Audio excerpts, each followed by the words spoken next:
আল্লাহর পয়গম্বর দু জাহানের বাদশা নবী মুহাম্মদুর রাসূলুল্লাহ সাল্লাল্লাহু আলাইহি ওয়াসাল্লাম হযরতে উকবাকে ডাকলেন। একদল সাহাবীর জামাত নিয়ে তাকে বললেন, যাও যুদ্ধের ময়দানে যাও, তোমাকে আমি সেনাপতি বানিয়ে দিলাম। হযরতে উকবা সাহাবায়ে কেরামদের জামাত নিয়ে রওনা হয়ে গেলেন। হে মুসলমান, যেতে যেতে পাহাড়ি অঞ্চল পড়েছে, যুদ্ধের ময়দানে তো যেতে হবে, বন জঙ্গল পাড়ি দিয়া হযরতে উকবা সাহাবায়ে কেরামের জামাত নিয়ে যাচ্ছিলেন। যখন জঙ্গলের ভিতরে ঢুকে গেল, রাতের বেলা তো বিশ্রাম করা দরকার, এবার তারা টাবু টাগালেন। টাবু টাগানোর পরে একটু একটু বিশ্রাম নেওয়া আরম্ভ করেছে। বিশ্রাম নিতে নিতে সাহাবায়ে কেরাম যখন ওনাদের চোখের ভিতরে ঘুম ঘুম ভাব, এমন সময় বন জঙ্গলের পশু পাখিরা হযরত উকবা আর সাহাবায়ে কেরামদের দিকে তেড়ে আসতেছে। এক একজনের আওয়াজ সাহাবায়ে কেরামদের কানের ভিতরে পৌঁছে যাইতেছে। সাহাবায়ে কেরাম ঘুমাইতে পারেন না, বন জঙ্গলের পশু পাখির আওয়াজ। সাহাবায়ে কেরাম এবার সেনাপতির কাছে দৌড়ে গেলেন। সেনাপতি, ও উকবা, বন জঙ্গলের পশু পাখির জন্য ঘুমাইতে পারি না, কিছু একটা ব্যবস্থা করেন। হযরত উকবা ঘুম থেকে জাগ্রত হয়ে গেলেন। খামের ভিতর থেকে তরবারিটা বের করে মুসলমান পাহাড়ের চূড়ায় উঠে গেলেন। পাহাড়ের চূড়ায় উঠে এবার আরবির মধ্যে ভাষণ দেওয়া আরম্ভ করেছে। জুড়ে বলেন আল্লাহু আকবার। হযরত উকবা এবার ভাষণ দেওয়া আরম্ভ করেছে। ও বন জঙ্গলের পশু পাখিরা, তোমাদেরকে আমি 3 দিন সময় দিলাম। 3 দিন পর্যন্ত এই বন দিয়ে আমরা সফর করব। আমরা মুহাম্মদুর রাসূলুল্লাহর সেনা, আমরা আল্লাহ পাকের সেনাপতি, তোমাদেরকে আমরা ভয় করি না। এ বন জঙ্গলের পশু পাখিরা, বাঘ ভাল্লুকের গোষ্ঠীরা, 3 দিন সময় দিলাম, বন জঙ্গলটা খালি করে দাও। হযরত উকবা বলেন, আমি যখন ভাষণ দিলাম, বুখারী শরীফের হাদিস, যখন আমি ভাষণ দিলাম, উকবা বলেন, ভাষণ দেওয়ার পরে সকাল বেলা নামাজ পড়ে যখন আমরা রওনা করলাম, 3 দিন না, সপ্তাহ পর সপ্তাহ বন দিয়ে হাঁটলাম, পুরা বন জঙ্গলে ছোট্ট একটা চড়ুই পাখির আওয়াজও আমরা আর শুনতে পাই নাই। মেরে জানাজে পে রোনে ওয়ালো ফরেব মে হো বগোর দেখো, मरा नहीं हूँ गमे नबी में, लिबास हस्ती बदल गया है, बलगल उला बिकमालिही कशफत दुजा बिजमालिही, जुरावज़ मोहब्बत बलगल उला बिकमालिही कशफत दुजा बिजमालिही, हसनत जमीउ खिसालिही, सल्लु अलैहि व आलिही। जहाँ तक है रबूबियत खुदा की, वहाँ तक है नबूवत मुस्तफा की, बलगल उला। যে পিছনের ভাইয়েরা একটু সামনের দিকে আগান, পিছনের ভাইয়েরা একটু ছড়িয়ে ছিটিয়ে না থেকে আমরা সামনের দিকে এগিয়ে আসি।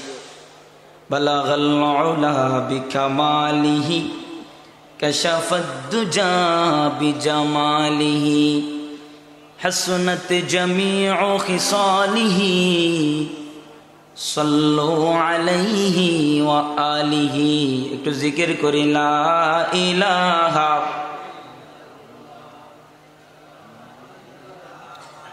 আপনাদের কি কষ্ট হচ্ছে? তাহলে একটু মোহাব্বতের আওয়াজে গলার স্পিড বাড়িয়ে দিয়ে একটু জিকির করেন, যেন আপনার জিকিরের আওয়াজ শুনে যারা রাস্তাঘাটে দোকানপাটে অযথা সময় নষ্ট করতেছে তারা যেন মাহফিলে চলে আসে। জোরে জোরে লা ইলাহা।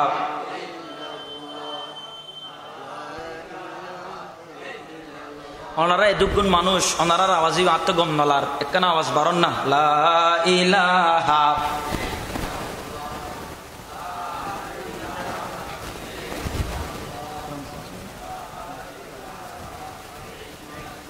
লা ইলাহা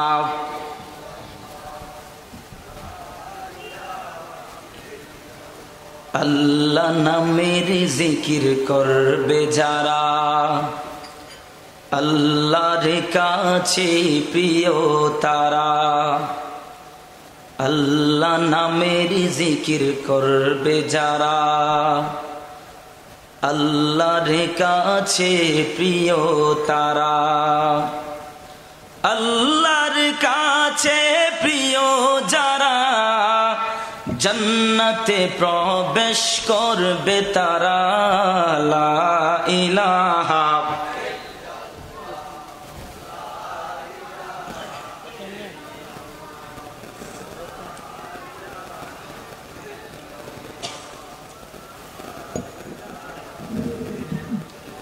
লা ইলাহা ইল্লাল্লাহ, লা ইলাহা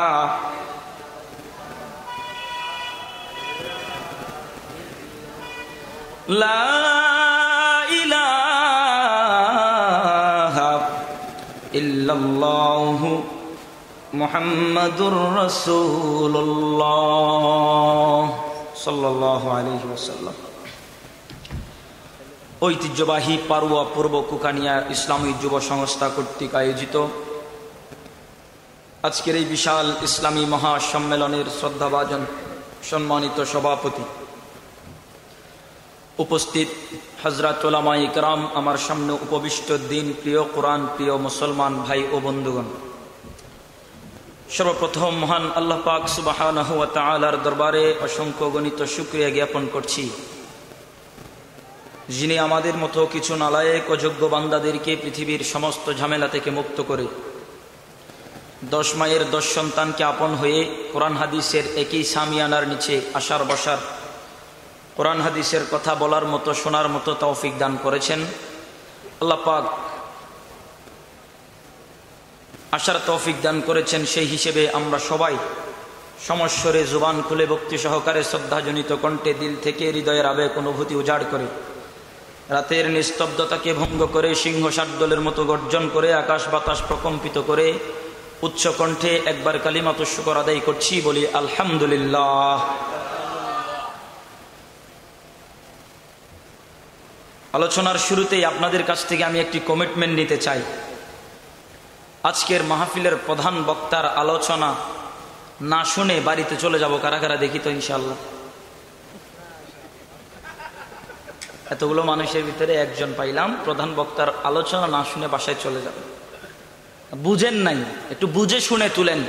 প্রধান বক্তার আলোচনা পর্যন্ত থাকবো কারা কারা ইনশাআল্লাহ? রাজি আছেন তো ইনশাআল্লাহ?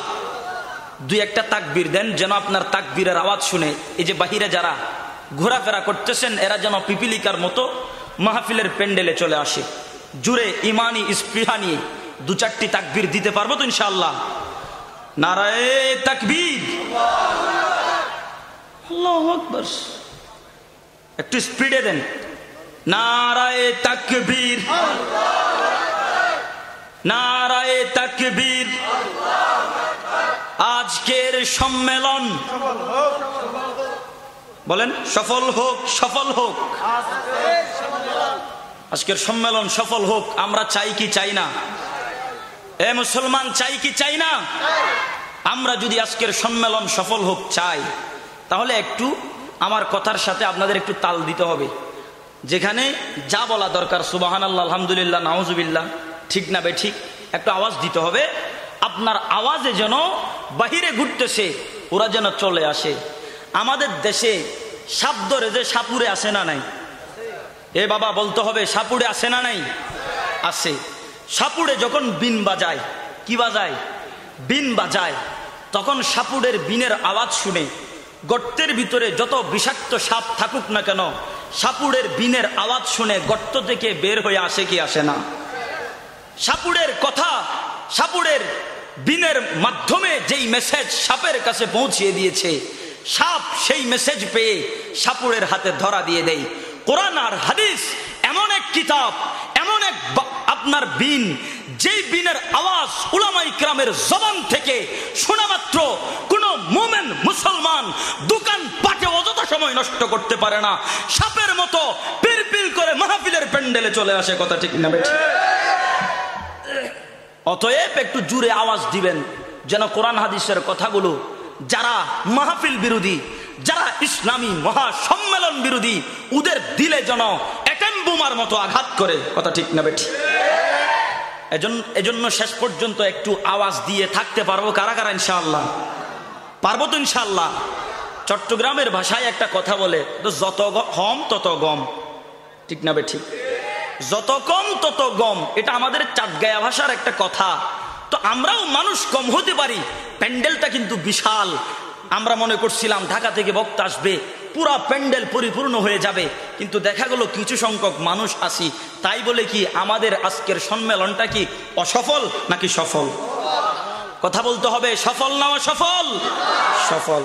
মুসলমান মানুষ বেশি হওয়া এটা সফলতার আলামত না, বরং 10 জন মানুষ যদি ওয়াজ মাহফিলে এসে একজন মানুষ যদি 10 জন থেকে নামাজি হয়ে যায়, পর্দাওয়ালা হয়ে যায়, সুদ ঘুষের বিরুদ্ধে যদি হয়ে যায়, খোদার কসম যুব সমাজের আজকের সম্মেলন আল্লাহর আরশ আজিম পর্যন্ত পৌঁছে যাবে। কথা ঠিক না বেঠিক? অতএব মানুষ কয়জন আসলো কয়জন গেল এগুলো দেখার কোনো বিষয় না। বিষয় হলো আজকের সম্মেলন দিয়ে আমাদের জীবন আমরা গুছাইতে পারলাম কিনা। কথা ঠিক না বেঠিক? হযরতে আদম আলাইহিস সালাম থেকে নিয়ে আমাদের শেষ নবী আখির নবী মুহাম্মদুর রাসূলুল্লাহ সাল্লাল্লাহু আলাইহি ওয়াসাল্লাম পর্যন্ত যত নবী রাসূল দুনিয়াতে এসেছেন, সমস্ত নবী রাসূলদের ভিতরে এমন কিছু নবী ছিলেন যারা সারা জীবন ইসলামের দাওয়াত দেওয়ার পরে শুধুমাত্র কেবলমাত্র 80 থেকে 82 জন মানুষ মুসলমান হয়েছে। বলেন সুবহানাল্লাহ। এমন নবীও ছিলেন যিনি সারা জীবন ইসলামের দাওয়াত দেওয়ার পরে আপনার 60 জন মানুষ কালেমা পড়ে মুসলমান হয়েছে।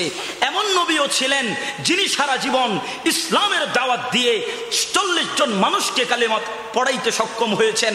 এমন নবী ছিলেন সারা জীবন দাওয়াত দেওয়ার পরে 30 জন মানুষ কালেমা পড়ে মুসলমান হয়েছে। এমন নবী ছিলেন যিনি সারা জীবন ইসলামের দাওয়াত দিয়ে 20 জন মানুষ কালেমা পড়াতে সক্ষম হয়েছেন। এমন নবী ছিলেন যিনি সারা জীবন দাওয়াত দেওয়ার পরে কেবলমাত্র 5 জন মানুষ কালেমা পড়েছে। এমন নবীও ছিলেন সারা জীবন ইসলামের দাওয়াত দেওয়ার পরে 3 জন মানুষ কালেমা পড়েছে। এমন নবী ছিলেন যেই নবী সারা জীবন ইসলামের দাওয়াত দেওয়ার পরে 2 জন মানুষ কালেমা পড়ে মুসলমান হয়েছে। এমন নবী ছিলেন সারা জীবন কালেমার দাওয়াত দেওয়ার পরে 1 জন মানুষ কালেমা পড়েছে। এমন নবীও ছিলেন সারা জীবন কালেমার দাওয়াত দেওয়ার পরে 1 জন মানুষও কালেমা পড়ে নাই।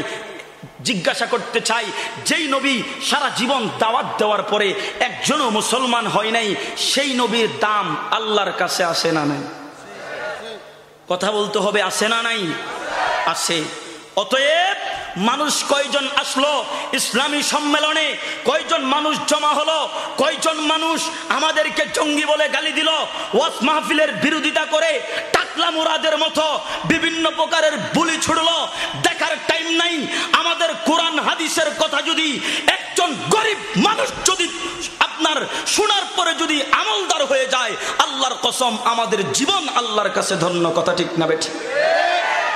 জবান খুলে বলবেন আমাদের সকলের সৃষ্টিকর্তা রব একজন, তিনি কে? মোহাব্বতের আওয়াজে বলেন কে? আল্লাহ। আমাদের প্রতিপালক আল্লাহ হওয়ার পরেও গোটা দুনিয়াতে আজকে আমরা মার খাই, মায়ানমারে মার খাই, ফিলিস্তিনে মার খায়, আফগানিস্তানে মার খায়, লিবিয়ার ভিতরে মার খায়, চেচনিয়ায় মার খায়, বসনিয়ায় মার খায়। আপনার তাম দুনিয়ার ইহুদি খ্রিস্টানের বাচ্চারা মুসলমানদেরকে ফুটবল বানিয়েছে। কারণটা কি? কারণ একটাই, সুপার পাওয়ার মালিকের সাথে আমরা মুসলমানদের সম্পর্ক নাই। কথা ঠিক না বেঠিক? মনে করেন আপনাদের পারু এলাকা, এই অঞ্চলে এমন একজন মানুষ আছে যেই মানুষটা 1000 কোটি টাকার মালিক, ব্যাংক ব্যালেন্সের অভাব নাই, টাকা পয়সার অভাব নাই। এই মানুষটার কেবলমাত্র একজন সন্তান। কয়জন? একজন সন্তান। সন্তান যখন রাস্তায় বের হয়, বাবার টাকার বাহাদুরি দেখায়, ক্ষমতা দেখায়, পাওয়ার দেখায়। দোকানে মানুষজন দেখলে বলে আমাকে চিনো, অমুকের ছেলে আমি। প্রকান্তরে সন্তান হঠাৎ করে রাত্রিবেলা গিয়ে বাবাকে পাওয়ার দেখাইতেছে, বাবা তুমি কি আমাকে চিনো, আমি কে? তখন বাবার সাথে যখন গাদ্দারি করলো, বেয়াদবি করলো, বাবা বলতেছে যার ক্ষমতা নিয়ে রাস্তায় চলো, যখন তুমি আমার সাথে বেয়াদবি করলা, যাও তোমাকে আমি তেজ্যপুত্র করে দিলাম। এই সন্তান যখন সকালবেলা তেজ্যপুত্র হওয়ার পরে যখন বের হয়ে গেল, তখন চায়ের দোকানের মানুষজন তার দিকে তাকিয়ে তাকে কটাক্ষ করে গালি দেয়, তাকে মারে। তখন ছেলে আর সন্তান প্রতিবাদ করতে পারে না, ক্ষমতা দেখাতে পারে না। জিজ্ঞাসা করতে চাই, তার বাবার কি ক্ষমতার অভাব ছিল? কথা বলতে হবে, বাবার কি ক্ষমতার অভাব? বাবার ক্ষমতার অভাব না, তারপরেও ক্ষমতার অধিকারী বাবার ছেলে হওয়ার পরেও ক্ষমতা কেন দেখাতে পারছে না? বলে বাবার সাথে সন্তানের সুসম্পর্ক নাই। কথা ঠিক না বেঠি? এ মুসলমান জবান খুলে বলেন, পৃথিবীর সকল রাজা বাদশাদের উপরের রাজা বাদশা একজন আছেন, তিনি কে? এই আওয়াজে মানি না, উচ্চ আওয়াজে বলেন কে? হায়াতের মালিক কে? রিজিকের মালিক কে? সব কিছুর মালিক আল্লাহ হওয়ার পরেও, আমরা মুসলমানদের অভিভাবক আল্লাহ হওয়ার পরেও, সুপার পাওয়ার মালিক আল্লাহ হওয়ার পরেও, মালিকের পাওয়ার আমরা মুসলমানেরা দুনিয়াতে কেন দেখাতে পারি না? কারণ একটাই, আমাদের অভিভাবক মালিকের সাথে আমাদের সুসম্পর্ক নাই। কথা ঠিক না বেঠি? মালিকের সাথে আমাদের সুসম্পর্ক নাই। সম্মানিত ভাইয়েরা আমার, এজন্য মালিকের সাথে সম্পর্ক করার দরকার আছে না নাই? কথা বলতে হবে, আছে না নাই? মালিকের সাথে সম্পর্ক করেন, তামাম দুনিয়াতে ক্ষমতা দেখাতে পারবেন। ক্ষমতা আপনাদেরকে আমি বেশি দূরে নিয়ে যেতে চাই না। আমাদের রাঙ্গুনিয়ার একজন সূর্য সন্তান ছিল, হাটহাজারীর শাইখুল ইসলাম, 60 বছরের উপরে যিনি বুখারী শরীফ পাঠদান করেছেন, শাইখুল ইসলাম আল্লামা আহমদ শফি রহমতুল্লাহি আলাইহির কোনো আর্মি ছিল না, কোনো র্যাব ছিল না, কোনো বিডিআর ছিল না, কোনো পাহারাদার ছিল না, কোনো বডিগার্ড ছিল না। কিন্তু নাস্তিক বেঈমানেরা যখন গণজাগরণ মঞ্চ নাম দিয়ে আমার নবীর ইজ্জতের উপরে আঘাত করলো, আমার কোরআনকে জঙ্গি বই হিসেবে তোকমা লাগালো, মাদ্রাসা মসজিদের বিরুদ্ধে কথা বলল, পর্দার বিরুদ্ধে যখন কথা বলল, শাইখুল ইসলামের কোনো পাওয়ার ছিল না, ক্ষমতা ছিল না, আর্মি ছিল না, র্যাব ছিল না, বিডিআর ছিল না।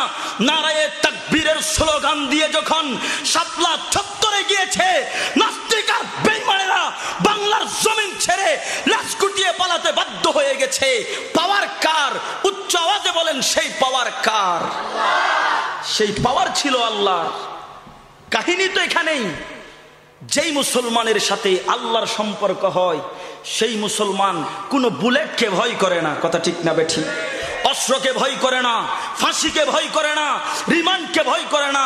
তাই তো আল্লামা জুনায়েদ বাবুনগরী নিজের জীবন বিসর্জন দিয়েছে, ইসলামের পক্ষে থেকে আজীবন নিজের জীবন দিয়ে গেছেন, বাতিলের সামনে মাথা নত করে নাই। কথা ঠিক কিনা?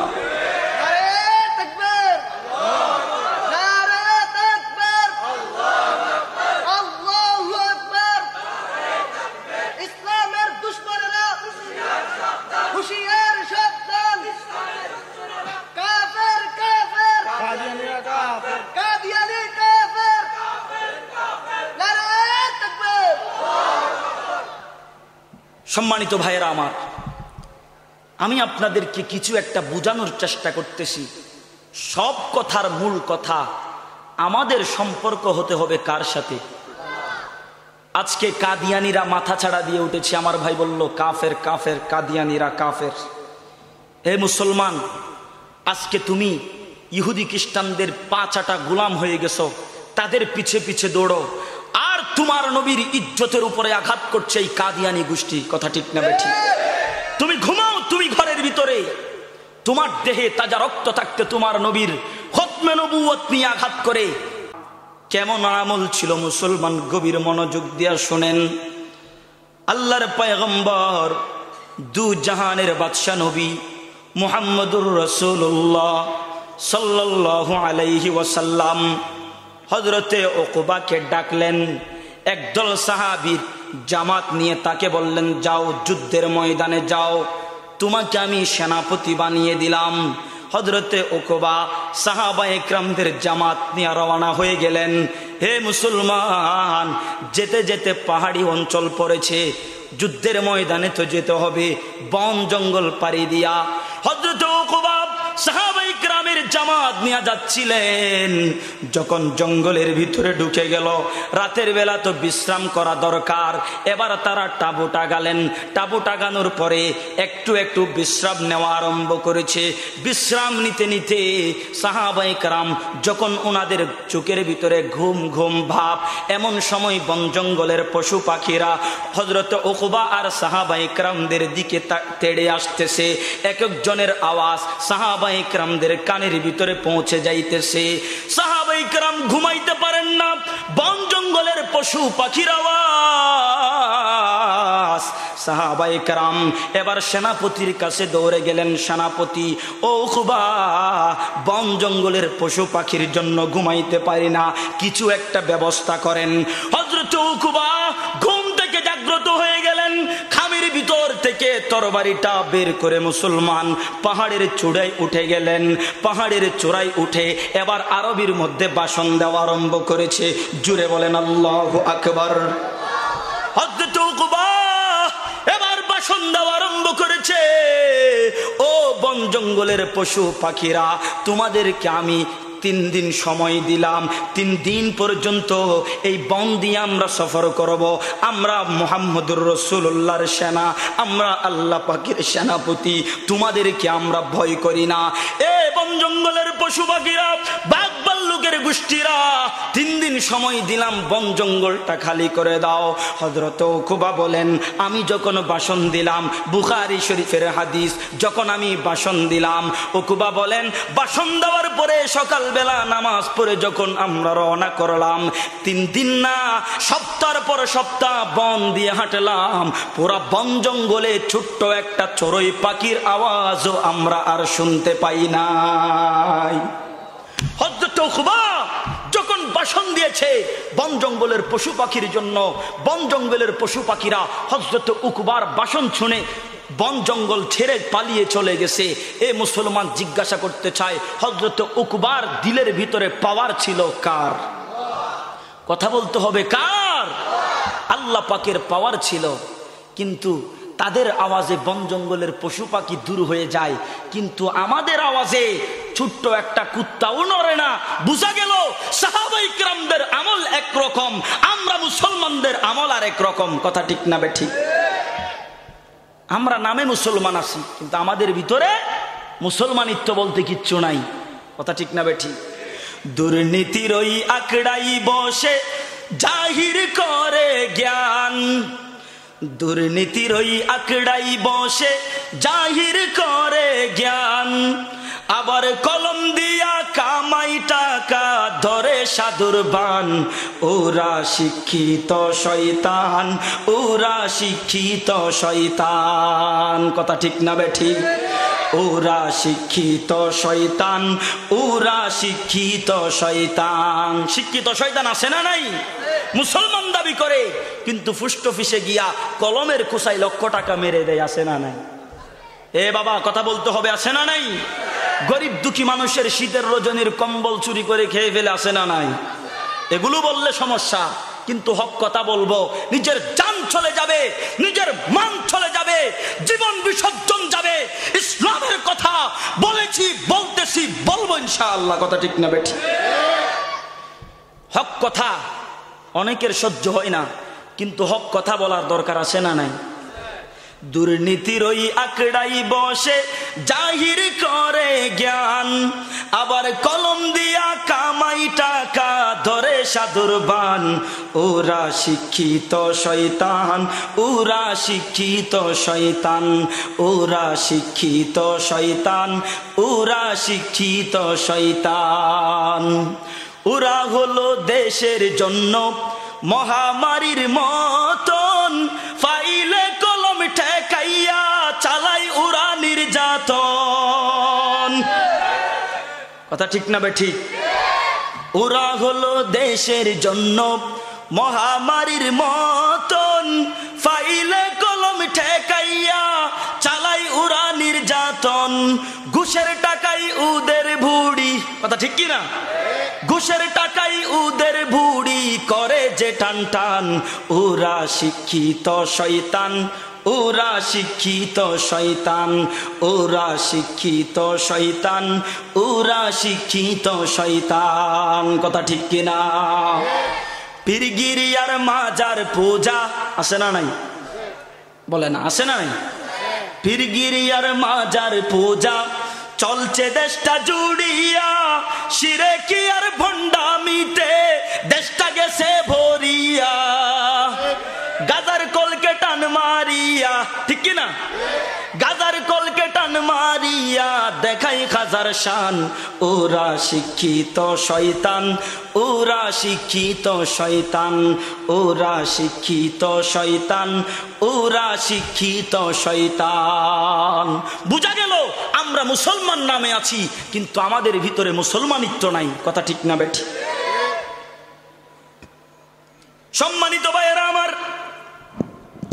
শুধুমাত্র কেবলমাত্র নিজেকে ঈমানদার আর মুসলমান দাবি করলে হবে না। নিজের ভিতরে মুসলমানিত্ব ঢোকান, নিজের ভিতরে ঈমানদারিত্ব ঢোকান। হে বাবা, নিজের ভিতরে যদি ঈমানদারিত্ব আর আমানতদারিত্ব মুসলমানিত্ব যদি ঢুকাইতে পারেন, দুনিয়াও ধন্য আখিরাত ধন্য। আল্লাহ পাক আমাকে আপনাকে কাল হাসরের ময়দানে জান্নাতুল ফিরদৌসের মেহমান বানায়া দিবেন। বলেন সুবহানাল্লাহ। রব্বুল আলামিন বলেন সূরা কাহফ 110 নম্বর আয়াতের ভিতরে আল্লাহ সুবহানাহু ওয়া তাআলা বলেন, ইন্নাল্লাযীনা আমানু ওয়া আমিলুস সালিহাতি কানাত লাহুম জান্নাতুল ফিরদাউসি নুজুলা। জোরে জোরে বলেন আল্লাহু আকবার। আল্লাহ রাব্বুল আলামিন বলেন, হে দুনিয়ার মানুষেরা, যেই মুসলমানদের ভিতরে ঈমানদারিত্ব ঢুকে যাবে, যেই মুসলমানদের সিনার ভিতরে মুসলমানিত্ব ঢুকে যাবে, আমলদার হয়ে যাবে, ঈমানদার হয়ে যাবে, কানাত লাহুম জান্নাতুল ফিরদাউসি নুজুলা। দুনিয়া থেকে দুই চোখ বন্ধ করে কবরের বাসিন্দা হতে দেরি, তাদেরকে আল্লাহ পাক জান্নাতুল ফিরদাউসের মেহমান বানাতে দেরি করবে না। তাহলে ঈমানদারিত্ব আর আমলদারিত্ব, মুসলমানিত্ব আমরা মুসলমানদের ভিতরে দরকার আছে না নাই? বলেন না আছে না নাই? যেই মুসলমানদের ভিতরে ঈমানদারিত্ব আর মুসলমানিত্ব থাকবে না, রসুল বলেন আসমান থেকে 5টা বড় বড় বিপদ এই মুসলমানদের উপরে আসবে। বলেন কয়টা বিপদ? এই আওয়াজে মানি না, উচ্চ আওয়াজে বলতে হবে কয়টা? 5টা বিপদ আসমান থেকে আসবে যদি মুসলমানদের ঈমান আর আমল নষ্ট হয়ে যায়। এই 5টা বিপদের কথা আমরা শুনতে রাজি আছি কারা কারা ইনশাআল্লাহ? আল্লাহ পাক আজকের সম্মেলন যুবক ভাইয়েরা কষ্ট করলেন, যুবক ভাইদের এই কষ্টকে আল্লাহ পাক কাল হাসরের ময়দানে নাজাতের জরিয়া হিসেবে কবুল করুন। বলেন আমিন। বুখারী শরীফের হাদিস, আল্লাহর পয়গম্বর বলেন মুসলমানদের ঈমান আর আমল নষ্ট হয়ে গেলে কয়টা বিপদ আসে? 5টা। সম্মানিত মুসলমান ভাইয়েরা, হে যুবক ভাইয়েরা, পর্দার আড়ালের মা বোনেরা, দিলটা লাগায়া শুনেন, দিলের কান লাগায়া শুনেন। আমার নবী বলেন যেই মুসলমানদের ঈমান, যেই মুসলমানদের আমল নষ্ট হয়ে যায়, সেই মুসলমানদের উপরে 5টা বড় বড় বিপদ আসে। 1 নম্বর বিপদ, আল্লাহর পয়গম্বর বলেন ইয়াতাকারাবুজ জামান। 1 নম্বর বিপদের নাম মুসলমানদের কাছে সময়ের বরকত থাকবে না। বলেন নাউযুবিল্লাহ। সময়ের বরকত থাকবে না, সময়ের বরকত পাওয়া যাবে না, সময়ের ভিতরে বরকত কি জিনিস থাকবে না। ওগো হাবিব, সময়ের ভিতরে বরকত থাকবে না মানে একটু বুঝাইয়া বলেন না। তখন আমার নবী বলেন বছর হয়ে যাবে মাসের মতো, মাস হয়ে যাবে সপ্তাহের মতো, সপ্তাহ হয়ে যাবে দিনের মতো, দিন হয়ে যাবে ঘন্টার মতো, ঘন্টা হয়ে যাবে মিনিটের মতো, মিনিট হয়ে যাবে সেকেন্ডের মতো। গত ঈদের নামাজ পড়েছিলেন, আবার যখন সামনের বার ঈদের জামাতে যখন শামিল হওয়ার জন্য যাবেন, একে অপরকে বলবে আরে কিছুদিন আগেই তো ঈদের নামাজ পড়েছিলাম, এত তাড়াতাড়ি কেমনে ঈদের নামাজ আসলো? বলে কি বলে না? এ বাবা গত জুমার নামাজ পড়েছিলেন, আবার যখন ঈদের জুমার নামাজ পড়তে যাবে একে অপরকে বলে কয়েকদিন আগেই তো মনে হয় জুমার নামাজ পড়েছিলাম, এত তাড়াতাড়ি কেমনে জুমার দিনটা চলে গেল। বুঝা গেল আল্লাহর পয়গম্বর বলেন মুসলমানদের ঈমান, মুসলমানদের আমল যখন নষ্ট হয়ে যাবে, এক নম্বর বিপদ মুসলমানদের কাছে সময়ের বরকত থাকবে না। এ মুসলমান বুকে হাত দিয়া বলেন বর্তমান সময়ের ভিতরে কি বরকত আছে? কথা বলতে হবে, আছে? সময়ের ভিতরে বরকত নাই। দেখবেন আমার প্রত্যেকটা বিপদের আলোচনা আপনার বাস্তবতার সাথে মিলে যাবে, বুঝে নিবেন আমরা মুসলমানদের ঈমান আমল নষ্ট হয়ে গেছে। কথা ঠিক না বেঠি? সম্মানিত ভাইয়েরা আমার, এক নম্বর বিপদ হলো সময়ের ভিতরে বরকত থাকবে না। ইয়াতাকারাবুজ জামান, সময়ের ভিতরে বরকত থাকবে না। আমার পয়গম্বর বলেন দুই নম্বর বিপদ ওয়ায়ুকবাজুল ইলম, বলে দুনিয়ার ভিতরে এলেম থাকবে না। এলেম, আমার নবীকে জিজ্ঞাসা করা হলো হাবিব দুনিয়ার ভিতরে এলেম থাকবে না মানে এলেমগুলো কোথায় চলে যাবে? তখন আমার নবী আরেক হাদিসের ভিতরে বলেন ইউকবাজুল ইলমু বিকবজিল উলামা। এ মুসলমান, দুনিয়ার ভিতরে এলেম থাকবে না মানে আমার নবী বলেন দুনিয়ার বড় বড় আলেমদের মৃত্যু হয়ে যাবে। বলেন নাউজুবিল্লাহ। এলেম থাকবে না মানে দুনিয়ার বড় বড় আলেমদের মৃত্যু হয়ে যাবে। দুনিয়ার ভিতরে বড় আলেম থাকবে না, বড় আলেমদের মৃত্যুর সাথে সাথে বড় বড় এলেমের জাহাজগুলো কবরে চলে যাবে। এ মুসলমান, আজকে তামাম দুনিয়ার দিকে তাকিয়ে দেখেন না কত বড় বড় আলেমদের মৃত্যু হয়ে গেছে, কবরের পথের যাত্রী হয়ে গেছে।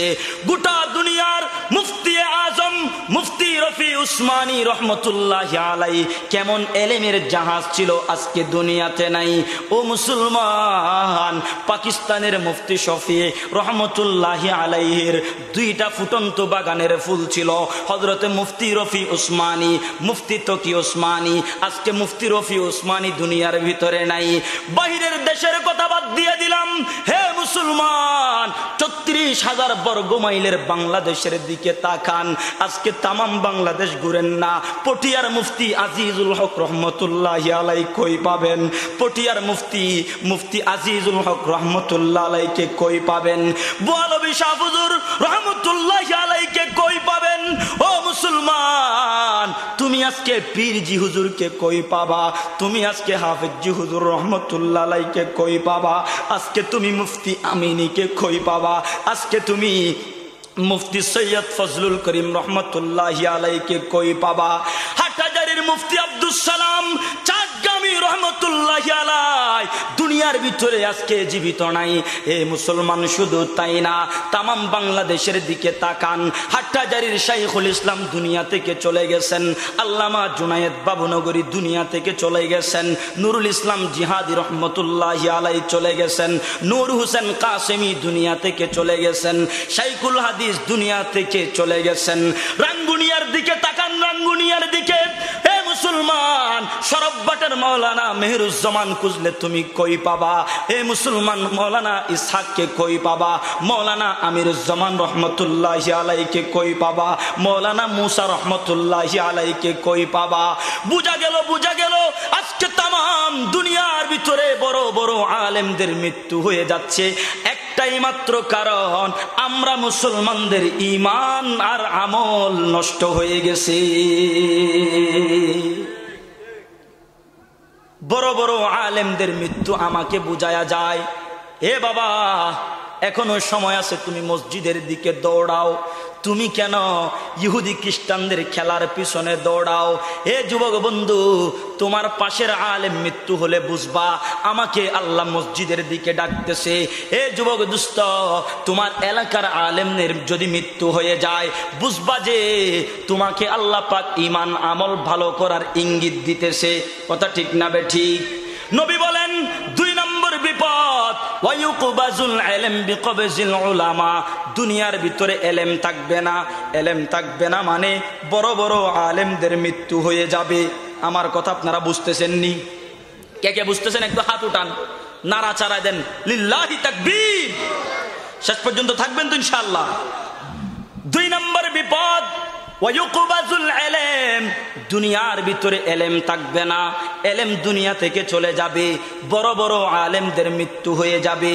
এবার আমার নবী বলেন কেমন কেমন আলেম বিদায় নিবে জানোনি? বলে যেই সমস্ত আলেমদের চেহারা দেখলে কাফের বেঈমানেরা পর্যন্ত কালেমা পড়ে ফেলতো। সুবহানাল্লাহ, সুবহানাল্লাহ। আমাদের একজন আলেম ছিলেন, সেই আলেমের নাম হযরতে মাওলানা হুসাইন আহমদ মাদানী রহমতুল্লাহি আলাইহি। চেহারার ভিতরে কেমন সৌন্দর্য ছিল! হুসাইন আহমদ মাদানীর মতো একজন রাহাবার কই পাবেন? হুসাইন আহমদ মাদানীর মতো একজন আলেম কই পাবেন? কোন একদিন রেলগাড়িতে সফরে যাবেন, রেলের টিকিট ক্রয় করে সিটের ভিতরে বসে গেছে হযরতে মুফতি মাদানীর সামনে। হঠাৎ করে একজন হিন্দু ব্যক্তি বসে গেছে তার সামনাসামনি সিটে। আল্লাহু আকবার বলেন। 5 মিনিট বসার পর হিন্দু লোকটি দৌড়ে ট্রেনের কন্ডাক্টরের কাছে গেছে, চোখের পানি ছেড়ে দিছে, ডাক দিয়া বলতেছে, বন্ধু আমি আর এই সিটের ভিতরে বসতে চাই না, আমাকে এই সিটটা চেঞ্জ করে দাও, এই সিটে আমি আর বসতে চাই না। ট্রেনের কন্ডাক্টর বলে, কেন ভাই তুমি এত ভিআইপি সিট ছেড়ে ফার্স্ট ক্লাস ছেড়ে থার্ড ক্লাসে যাইতে চাও, কারণটা কি? এই সিটের ভিতরে কি সমস্যা? হিন্দু লোকটি ডাক দিয়া বলে, দোস্ত আমার কোনো সমস্যা না, আমার কোনো সমস্যা না। আমি যখন এই সিটের ভিতরে বসে গেলাম, আমার সামনাসামনি বরাবর দেখো একজন আলেম বসেছে, তার মাথার ভিতরে পাগড়ি দেখা যায়, চেহারার ভিতরে দাড়ি দেখা যায়, চেহারাটা কেন জানি মায়া মায়া লাগে। এই আলেমের সামনে আমি যখন বসলাম, 5 মিনিট বসেছি, সময় হয়েছে, কেন জানি আমার কলিজা ফেটে মুখ দিয়ে মুসলমানদের কালেমা বের হইয়া যাইতেছে।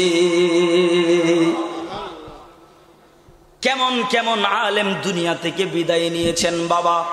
আমি আপনি ঘুমের ঘরে আসি, খবর নাই। কেন আজকে আমার ঈমান নষ্ট? কেন আজকে আমার আমল নষ্ট? যেই দেশে আলেমের কদর থাকে না, সেই দেশে ভালো আলেম জন্মায় না। কথা ঠিক না বে ঠিক? আজকে উলামায়ে কেরাম জেলখানায় বন্দী আছে। বুঝতে হবে আমাদের কদর নাই, আলেমদেরকে কদর নাই।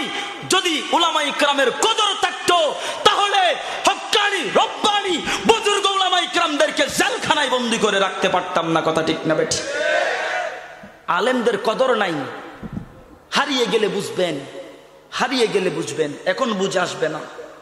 ক্ষমতার পাগল, টাকার পাগল, দুনিয়ার লোভে আজকে আপনার পুরা পাগল হয়ে গেছে। মনে রাখবেন, টাকা পয়সা ক্ষমতা কিচ্ছু আপনার সাথে কবরে যাবে না। মনে রাখবেন, উলামায়ে কেরামের বিরোধিতা করে নিজের দুনিয়াও বরবাদ, আখিরাতও বরবাদ। কথা ঠিক না বেঠিক? এজন্য উলামায়ে কেরামের মুক্তি আমরা চাই কি চাই না?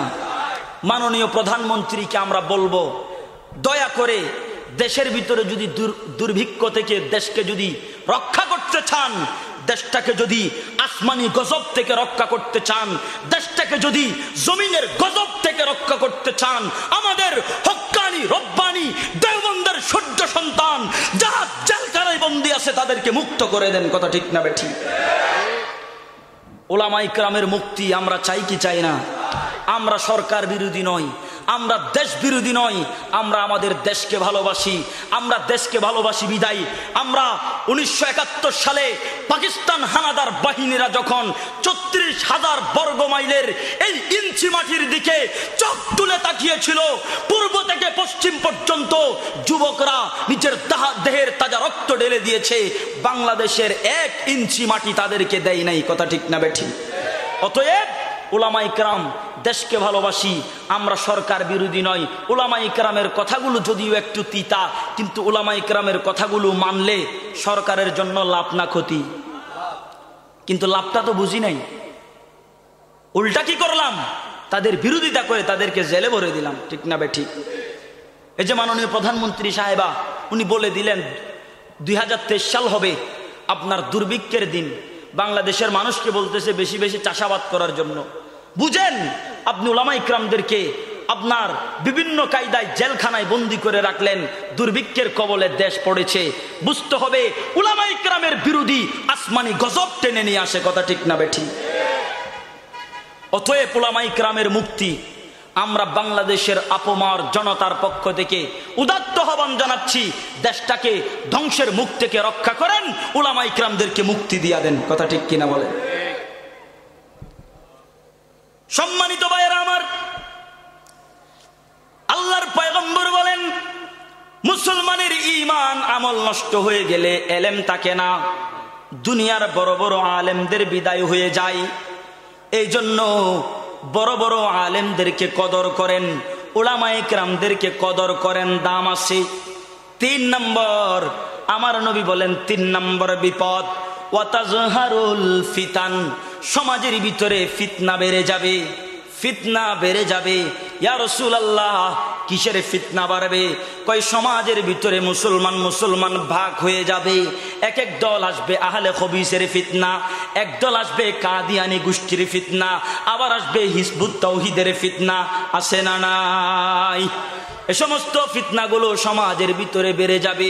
আল্লাহর পয়গম্বর বলেন নিজেদের ঈমান আমল যদি নষ্ট হয়ে যায়, 3 নম্বর বিপদ ওয়াতাজহারুল ফিতান, সমাজের ভিতরে ফিতনা বেড়ে যাবে।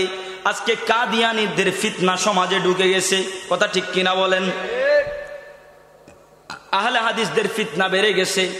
তারা বলে তারাবির নামাজ পড়ো 8 রাকাত, নাউজুবিল্লাহ বলেন। আবার বলে নামাজের হাত বাঁধো বুকের উপরে।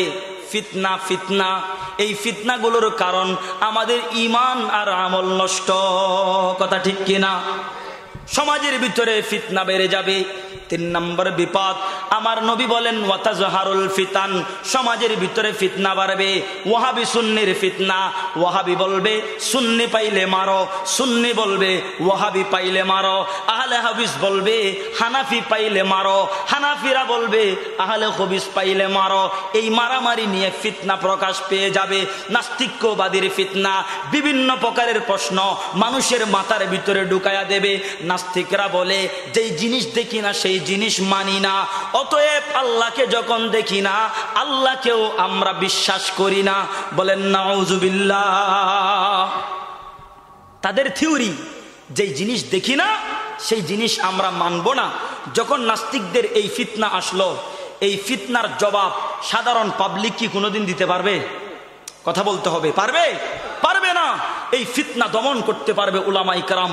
উলামায়ে কেরামের কাছে আসো, নাস্তিকদের সমস্ত প্রশ্নের জবাব পেয়ে যাওয়া, কথা ঠিক কিনা বলে? নাস্তিকরা বলে যেই জিনিস দেখি না সেই জিনিস মানব না। জিজ্ঞাসা করতে চাই আমাদের দেহের ভিতরে একটা রূহ আছে না নাই? কথা বলতে হবে, আছে না নাই? কই আছে একটু দেখান তো, দেখানো সম্ভব? তো রূহ কেন বিশ্বাস করেন? তখন নাস্তিক বলবে আমার হাতের নড়াচড়া দেখে, আমার দেহের নড়াচড়া দেখে, আমার চলাফেরা দেখে আমি বুঝতে পারি আমার শরীরের ভিতরে একটা রূহ আছে না নাই। সম্মানিত ভাইয়েরা আমার, আল্লাহ পাক বলেন ইয়াসআলুনাকা আনির রূহি কুলির রূহু মিন আমরি রাব্বি ওয়ামা উতীতুম মিনাল ইলমি ইল্লা কলিলা। জোরে বলেন আল্লাহু আকবার। আল্লাহ রাব্বুল আলামিন বলেন ওগো নবীজি, নাস্তিক বেঈমানেরা তারা থিওরি বের করবে, ফিতনা বের করবে। যেই জিনিস আমরা দেখি না সেই জিনিস আমরা মানব না। তাদেরকে জিজ্ঞাসা করেন তোমার দেহের রূহটা তুমি দেখায়া দাও। তারা বলবে রূহ নাই, তবে রূহ বিশ্বাস করি। হাতের নড়াচড়া দেখে, আমার চলাফেরা আমাকে বলে আমার দেহের ভিতরে একটা রূহ আছে। আমার নবীকে বলেন ওগো হাবিব, তাম দুনিয়ার নাস্তিক বেঈমানদেরকে বলে দেন আসমান বিশাল, এই একটা বিশাল আসমান বানাইলেন, একটা খাম্বাও লাগে নাই, একটা খুঁটিও লাগে নাই। এই বিশাল আসমান বানাইছেন তিনি হলেন আমার আল্লাহ। ছোট্ট একটা প্যান্ডেল বানানোর জন্য কতগুলা খাম্বার খুঁটি ব্যবহার করা লাগছে দেখেন। আমার আল্লাহ বলেন উনজুরু ইলাস সামাই ওয়া ইরতিফাইহা, আসমানের দিকে তাকাও। এই আসমান বলবে আমার একজন সৃষ্টিকর্তা আছে না নাই? আসমান বলবে এত বিশাল প্যান্ডেল বানাইলেন আমার রব, একটা খাম্বাও নাই, একটা খুঁটিও নাই, আমি আসমানের মালিক আমার আল্লাহ। আল্লাহ পাক বলেন, ও দুনিয়ার মানুষেরা, আসমানের দিকে তাকিয়ে যদি তুমি আমি আল্লাহকে খুঁজে না পাও, উনজুরু ইলাল আরদ, জমিনের দিকে তুমি তাকাও। জমিন বলবে আমারও একজন রব আছেন, তিনি কে? জমিনের দিকে তাকিয়ে যদি তোমার বুঝে না আসে জমিনের একজন রব আছে, আল্লাহ বলেন উনজুরু ইলাল বিহার, তুমি বিশাল বড় বড় সমুদ্রগুলোর দিকে তাকাও, ঝর্ণার দিকে তাকাও, সমুদ্রগুলোর বিশাল বড় বড় তরঙ্গমালা, বিশাল বড় বড় ঢেউ তোমাকে চোখে চোখ রেখে বলবে আমারও একজন রব আছেন, তিনি কে? ঝর্ণা ঝর্ণা ঝর্ণা রে, বলনা বলনা বলনা রে, কার বিরহে পাগল পারা তুই। সুবহানাল্লাহ পড়েন। রব্বুল আলামিন বলেন উনজুরু ইলাল বিহার ওয়া আমওয়াজিহা, সাগরের দিকে তাকাও, সাগর বলবে আমার রব আছেন একজন, তিনি আমার আল্লাহ। যদি তোমার তাও বুঝে না আসে উনজুরু ইলাল জিবাল ওয়া ইস্তিকরারিহা, বলে তুমি বড় বড় পাহাড়গুলোর দিকে তাকাও, বিশাল বড় বড় পর্বতমালাগুলোর দিকে তাকাও। এ মুসলমান জবান খুলে বলেন এই বিশাল বড় বড় পাহাড়গুলোর মালিক একজন, তিনি কে? আল্লাহ পাক বলেন তুমি যদি তোমার দেহের নড়াচড়া দেখে বিশ্বাস করো তোমার দেহের ভিতরে একটা জান আছে, এত বিশাল দুনিয়া দেখে, এত বিশাল আসমান থেকে কেন তুমি দেখতে পাও না এই সব কিছুর একজন সৃষ্টিকর্তা আছেন, তিনি কে? তাহলে বলছিলাম নাস্তিক্যবাদীর ফিতনা সমাজের ভিতরে আছে না নাই? এ বাবা বলেন না আছে না নাই? এই ফিতনা কেন কেন? কই মুসলমানের ঈমান নষ্ট, মুসলমান যুবকের আমল নষ্ট। কথা ঠিক না বেঠিক? লম্বা আলোচনা করব না। 3 নম্বর আমার নবী বলেন ওয়াতাজহারুল ফিতান, সমাজের ভিতরে ফিতনা প্রকাশ পাবে। মুসলমানদের ঈমান নষ্ট হয়ে গেলে সমাজের ভিতরে ফিতনা বেড়ে যাবে। এবার 4 নম্বর বিপদ আমার নবী বলেন ওয়ায়ুলকাশ শুহ, সমাজের ভিতরে বুখালতি বেড়ে যাবে, কৃপণতা বেড়ে যাবে। মসজিদের জন্য যদি বলা হয় 5,000 টাকা দাও, 5 বস্তা সিমেন্ট দাও, বলে আমার কাছে টাকা নাই। মাহফিলের জন্য 5,000 টাকা দাও, বলে আমার কাছে টাকা নাই। এই যুবক, যেই যুবক মাহফিলের জন্য টাকা দিল না, মসজিদের জন্য টাকা দিল না, মাদ্রাসার জন্য টাকা দিল না, শাহাবদিনগর মাদ্রাসার সালানা জলসার জন্য টাকা দিল না, এই মানুষটাকে যদি বলা হয় আগামীকাল আমাদের এলাকার ভিতরে নর্তকী আনা হবে, আপনার মমতাজকে এনে একটা ডান্স করা হবে, আপনার একটা কনসার্ট করা হবে, যেই যুবক মাদ্রাসা মসজিদের জন্য টাকা দিল না সেই যুবক 10-20 হাজার টাকা দিয়ে দিবে, তার গায়ের ভিতরে 1 ইঞ্চি পরিমাণ বাঁধবে না। কথা বলেন ঠিক না বেঠি? শুক্রবারে মসজিদ আসার সময় পকেট থেকে টাকাগুলো বের করে সবচাইতে ফাটা সিরা পুরাতন নসলে দিয়ে ইয়ান লইয়াই দে মসজিদ। কথা ঠিক না বেঠিক? কেন? নতুন টিয়া বেগিন বফু আল্লাহ, ফুরন ফাস্টিককে ফাড়াইয়েন মসজিদুল্লাহ। কথা ঠিক না বেঠিক? বুখালতি বেড়ে যাবে। রাসূল বলেন ওয়ায়ুলকাশ শুহ, মানুষের কৃপণতা বেড়ে যাবে, বুখালতি বেড়ে যাবে। আজকে এ সমস্ত বিপদগুলো আমাদের সমাজে আসে না নাই? বুখালতি বেড়ে গেছে। কিরকম বখিল? মাহফিল আসে না, কিন্তু যদি এখন আর্জেন্টিনা ব্রাজিলের খেলা দেখার জন্য একটা পর্দা টাকায় দিত, সুবহানাল্লাহ আলহামদুলিল্লাহ, দুনো মাহফিলের মানুষ একত্রিত করলে ওই মানুষের সমান হতো না। কথা ঠিক না বেঠিক? বুখালতি বেড়ে গেছে, বুখালতি, কৃপণতা বেড়ে গেছে। বুঝতে হবে আমাদের ঈমান নষ্ট, আমল নষ্ট।